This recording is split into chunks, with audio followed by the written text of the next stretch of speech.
وبارك على سيدنا محمد وعلى آله وأصحابه أجمعين. النهاردة يا حبايبي هنعمل مع بعض بقى أحلى محشي كرنب هتشوفوه، حاجة مختلفة من نوعها بصراحة يعني. وطبعا أنا قلت لكم إن أسهل حاجة عندنا هي المحشيات والحاجات دي، فإحنا النهاردة هنعمل محشي كرنب.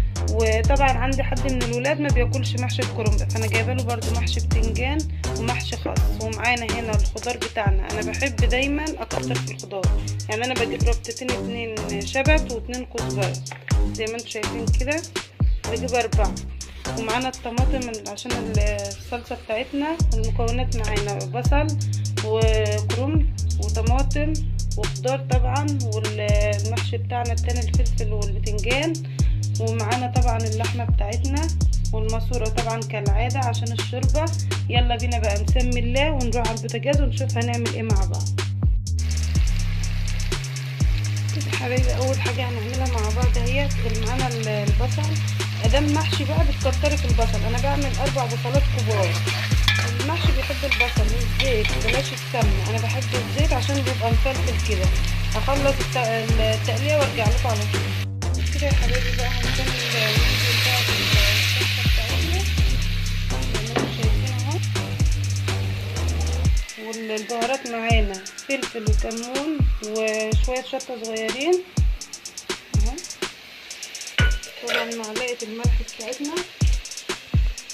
المحشي يا جماعة بيحب الملح بيكون كتير عشان تبقى التسبيكة بتاعتنا طعمها كويس. كده انا خلاص خلصت التسبيكة بقى هتستوي، وهنرجع يلا بينا على البوتاجاز هنشوف هنعمل ايه مع الكرنب.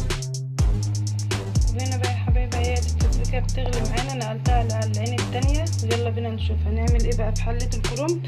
انا هنا جبت حلة كبيرة عندي اهيت عشان خاطر هنعمل فيها الكرنباية بتاعتنا. هي الكرنباية بسم الله ما شاء الله يعني كبيرة، فلازما الحلة تكون كبيرة. الحلة دي انا عاملاها مخصوص للكرنب. هنحط ايه بقى في المية بتاعت الكرنب وهي بتغلي؟ هنحط معانا معلقة من الملح ومعلقة من الكمون في المية، بتخلي نفس الكرنب بصراحة تحفة.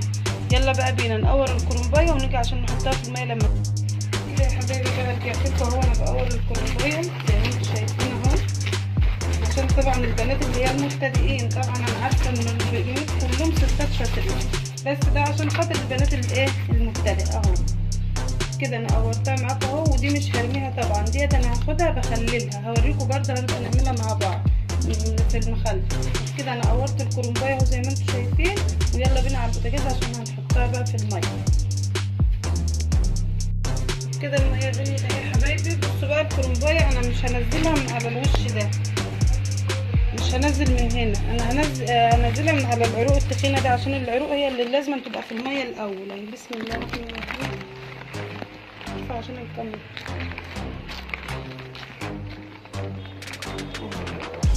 5 دقايق كده، ما بتكملش دقيقتين بالظبط، واروح قلبها على الوش التاني واوريكم برضه.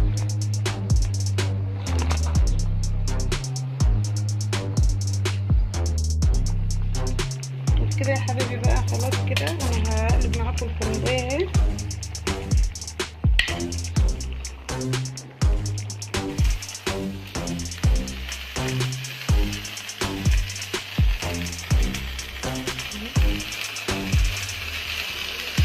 كده خلاص بقى يا دوبك دقيقة واحدة واروح مطلعها على طول، واطلع بقى منها واحط فين في المية حتى المية بتغلي كده.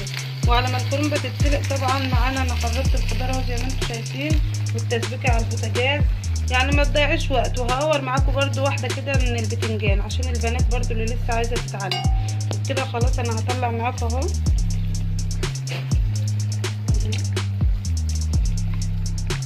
معلش عشان انا بصور بايد واحدة.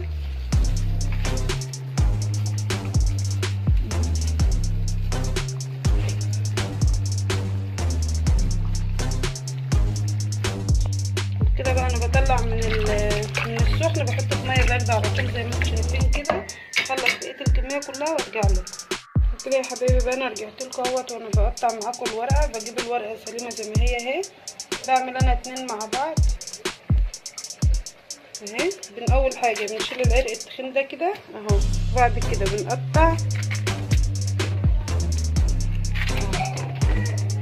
التقطيعه طبعا اهي بالنظر كده اهي. يعني مثلا السمك ده كده اهي، بتبقى على قد طول المحشيه اللي انت عايزاه. الصابع انا بحب الصابع بيبقى رفيع اهو. كل حاجه سهله خالص يا جماعه. اهي هعمل معاكم كمان واحده اهي. اول حاجه بنشيل العرق التخين ده اهو، بعد كده بناخد اهي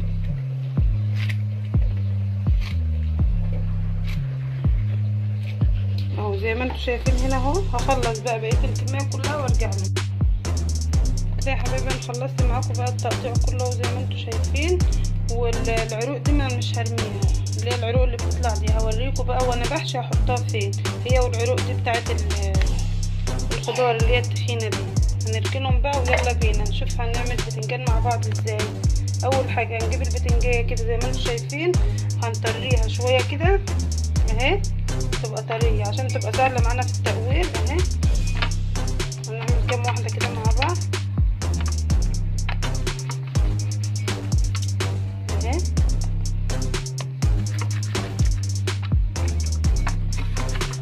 يلا بقى كده بينا نسمي الله ونبدا مع بعض. كده هنقطع البتنجانيه كده اهي.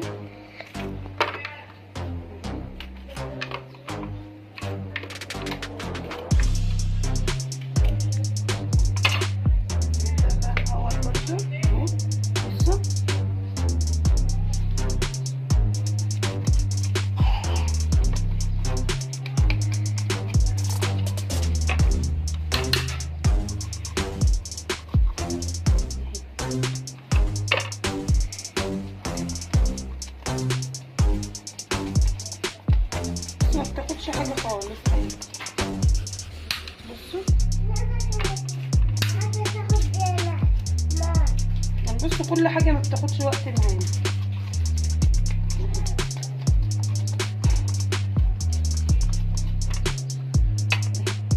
والفلفل معانا نفس النظام اهو. بصوا بنعمله كده اهو. عملنا كده واحده اهي. بالسكينه برده لو مش حابه الزيت اهو.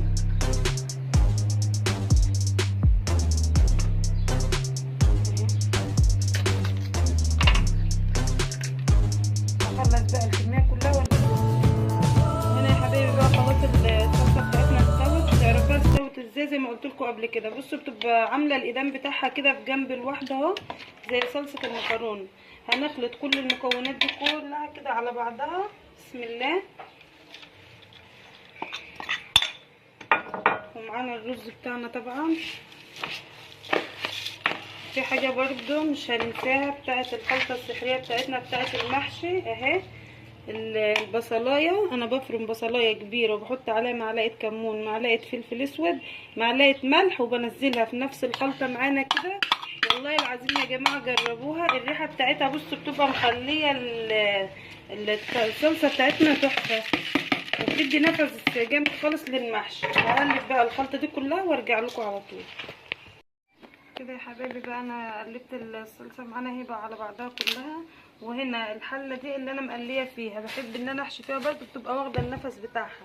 وفرشت معانا هنا في الارض ورق اخضر والورق اللي هي العروق اللي هي بتبقى فايضه من الورق وانا بخرطه كده. ويلا هنسمي الله مع بعض ونحشي. بسم الله اهو. مبكترش رز عشان يبقى الصابع معانا زي ما انتم شايفين كده رفيع وبيبقى طعمه حلو. في ناس بتحب المحشي تخين، لا هو انا بحبه كده اهو. طبعا انا عارفه ان كلكم شاطرين عشان ما حدش يقول دي طالعه تعلمنا او كده، لا انا بوري البنات اللي لسه مبتدئين اللي في الكليات والمدارس اهو. اسهل حاجه اهي. المحشيه ما بتاخدش معايا بالظبط دقيقه اهو. انا بس كل ده مش عايزه اطول عليكم الفيديو. انا هكمل بقيه الكميه كلها وارجع لكم. بصوا معانا هنا اهوت. انا اللي انا بعمله بحطه في الحله على طول اهو، وبرصها بالطول والعرض كده. هخلص وارجع لكم. وكده يا حبايبي بقى انا خلصت معاكم نص الحله اهوت، وببدا معاكم برده تاني اهوت عشان البنات اللي ما شافتش في الاول تشوف في الاخر اهو. طبعا انا مش هحشي معاكم البتنجان انا طبعا مش هحشي معاكم برضو البتنجان لان انا حشيته معاكم في فيديو قبل كده. وطبعا انا قاعده بحشي اهو، بس مش قاعده برضو، انا بسوي اللحمه على البوتاجاز اهوت، وصورتها برضو معاكم قبل كده. فانا هخلص بقى بقيه الكميه كلها بتاعه المحشي وارجع لكم على طول. كده يا حبايبي بقى المحشي اهو خلصته زي ما انا قلت لكم، هخلصه وارجع لكم تاني. ويلا بينا بقى هنسمي الله. انا كده ولعت البوتاجاز وهنحط بقى الشوربه بتاعتنا اهي. بسم الله.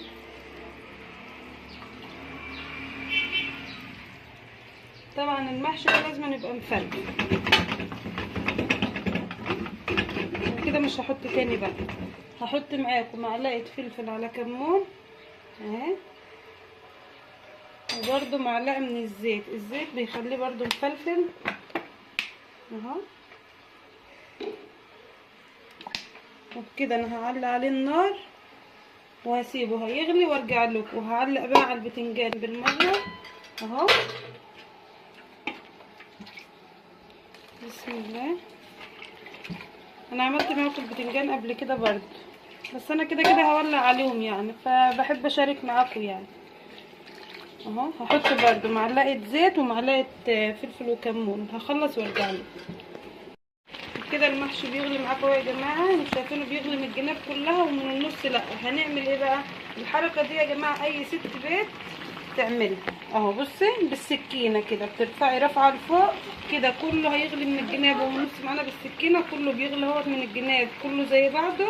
وحابه اعرفكم على حاجه كمان، المحشي بتاعنا لو مثلا لا قدر الله شاط مننا من تحت هنعمل ايه؟ بنروح جايبين رغيف حته عيش ناشف كده او اي عيش، بس انا بحط عيش ناشف على طول، وبروح حاطاه على وش الحله من هنا، بيروح شادد معانا ريحه الشياط، ما بيبقاش ليه ريح اي ريحه. وطبعا كلنا معرضين لكده، ستات البيوت طبعا بتبقى ملفومه مع الولاد بتذاكر ولا بتعمل، ممكن تسهى برده على المحشي، بس هو ان شاء الله يعني مش هيشوط مننا ولا حاجه.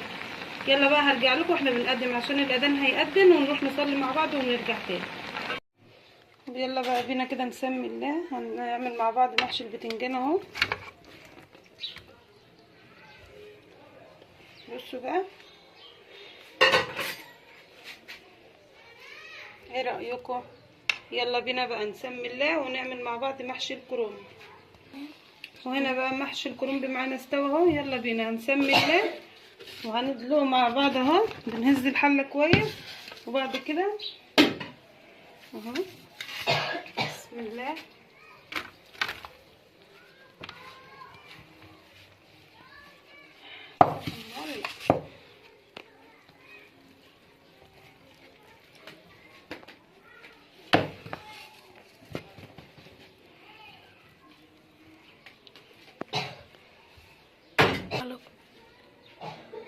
ايه رايكم بقى؟ معانا محشي الكرنب اهو زي ما انتم شايفين، وهنا محشي البتنجان. هخلص السفره بتاعته واوريها لكم في الاخر. ده الشكل النهائي بتاعنا بقى للفيديو. يا رب الفيديو بتاع النهارده يعجبكم، واستنونا في فيديو جديد والى اللقاء.